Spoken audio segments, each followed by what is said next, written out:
Ezekiel 12, and this section of Ezekiel 12 actually has a title in the New King James, and it's called Judgment Not Postponed. Judgment Not Postponed.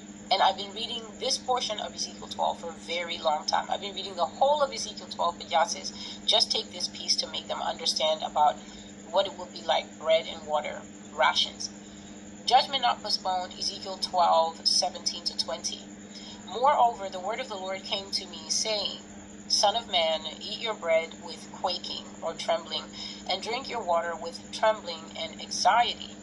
And say to the people of the land, Thus says the Lord God to the inhabitants of Jerusalem and to the land of Israel, They shall eat their bread with anxiety and drink their water with dread, so that her land may be emptied of all who are in it, because of the violence of all those who dwell in it. Then the cities that are inhabited shall be laid waste, and the land shall become desolate, and you will know that I am the Lord. And so this instruction that Yah gave to Ezekiel was before the captivity happened. God told him, I want you to get bread and water. Prophets are often used by God of public demonstrations. So I used to read this passage a lot in my younger years, and I really did not grasp fully what God was saying. The first part of this is that God told Ezekiel, that house of yours, I actually want you to break a hole in the wall. Please understand the man is living in that house, okay? He's living in that house, his family is living in that house or whatever. And Yah told him, I want you to break a hole in the wall. Break a hole in the wall of your home. And then I want you to take all your belongings, your clothes and whatever. I want you to be as if you're trying to creep away with whatever you have to avoid captivity. So Ezekiel broke a hole in his wall and then took his belongings, like his water bottle and everything. And you know, he's not living in the forest. He's living in the midst of the society, and he's a prophet. So more eyes will be on him than normal.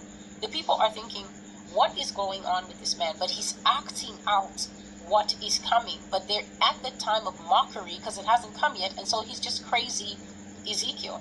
He breaks a hole and he's putting through his belongings as if he wants to creep away. And God was saying, when you get outside there, right, instead of creeping away, blind yourself. So cover your eyes with a blindfold and then act as if you've been captured.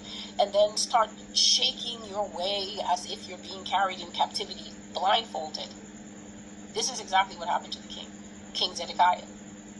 King Zedekiah, of the attitude who would not surrender to the Babylonians, had his eyes put out. I've spoken of this man many times. You might remember him as the king who they killed all his sons in front of him. And then I said when the last son was choking and gurgling out his breath as he had been killed in front of his dad, all the male children who carry on the kingly line were killed.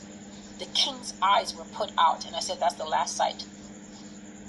Those who think that the thing spoken of here, oh no, this kind of evil and vicarious violence isn't in the Bible. Yes, the one that you don't read, definitely. The one that people don't read, for sure, it's not in there. However, the one that Amazon sells for $25 contains all these historical accounts. His sons were murdered in front of him, and then his eyes were put out so that the last sight he remembered seeing is not a beautiful bird, it's not a sunset, it's seeing his son die. That is extreme cruelty. Those ancient people were next level in wickedness.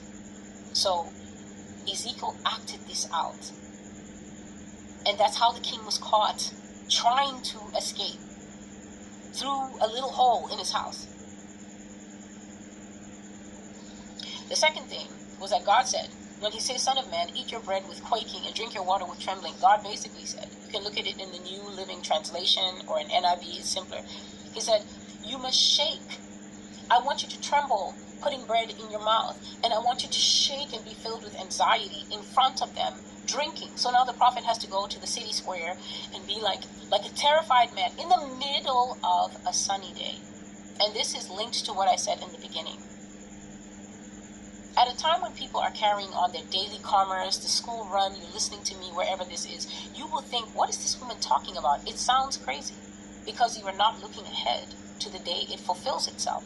You're looking now and thinking, that could never be because we're a mighty, powerful, and unbeatable nation. But I'm sitting in the middle of the town square talking about rations, a time where you will be praying and hoping that hard, rock hard Russian bread that I've spoken about here for years, that they will not run out of it before they get to your number in the line. Because when the rations run out, then the rations run out. When the water runs out, then the water runs out for that day. When they bomb places, the water may not be flowing. It might have to be underground aquifers that they dig with technology that they have or whatever. And maybe it's not producing for as many POWs as they have in that area. Maybe more people survived than they thought. These things all variable. War is not an exact science. And so God was telling the prophet, there's absolutely nothing to scare you now, but I want you to sit in front of them and be terrified while eating your bread, and be filled with anxiety and trembling while drinking your water, because whether they accept it or not, they are looking at what they will actually do in the future. So this is the Bible verse that Yah has given me to read in your hearing. The next thing that I saw in my dream was power play. I'm going to speak more about this, but for now, know that everything in America is going to be a power play. Russia is going to be playing chess constantly with the American mind and psyche. It is essential that you, as a Christian, the amount of times I pray for people on this blog to break up with lazy thinking. You come to an online resource, you have hundreds